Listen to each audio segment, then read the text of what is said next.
This is my 2019 Black Christmas review, take 3. Because the first file screwed up, the second time I ranted and raved incoherently, and now here I am still trying on Christmas in my PJs to try and get this movie out there to you, get this review of this movie out there to you, so I can finally go and get drunk for Christmas. I have work, so I can't get that drunk, so you're not keeping me for much. In any case, Black Christmas is the third film by that title. Apparently there was a classic which I never saw in the 70s, a not-so-classic which came out in the 2000s, and the studio says, let's go out there and have a woman direct this movie, and that will make it better. Sexist much? Let's be clear. I do not go and see movies because of the gender of the director. Perhaps the history of the director, and I'm going to admit there really should be more female directors. But I'm a man, so I can't solve that problem, ladies.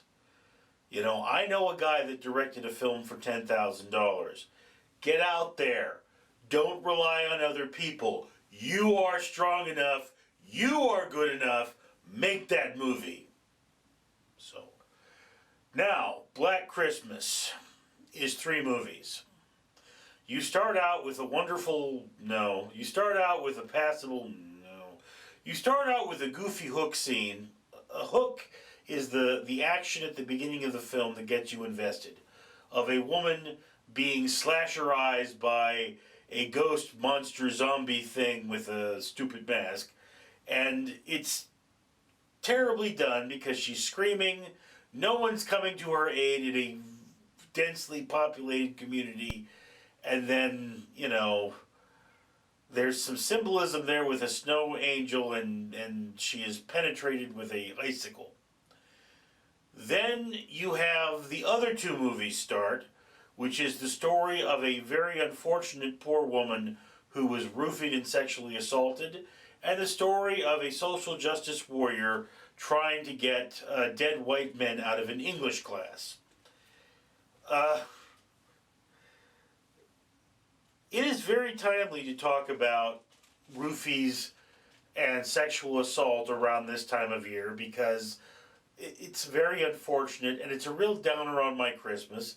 And I would like to make into sausage any man that does this because he's ruining my Christmas, let alone the Christmas of this poor girl.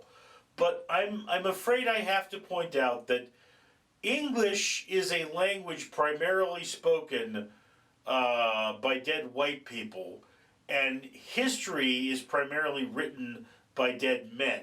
So if you want to cut the dead white men out of English as a class, you're really not getting the full effect of its monotony. So trying to get a teacher fired because he is a dumbass who also only teaches the writings of white men, I mean, I'm sorry, but you're kind of defeating the purpose of an English class at that point. I mean, look, I am currently surrounded by thousands of books, and I am afraid most of them are written by white people. Harry Potter's over there. I mean, you know, I've got that. But yeah, most of them are written by white people.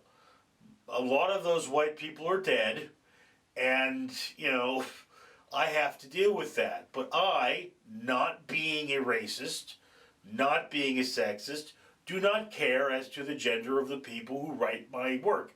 I look at the work based on its own validity. So we set all that aside, and then we have the first half of the movie, which is normally in a slasher reserved for getting to know your characters and getting to care about them.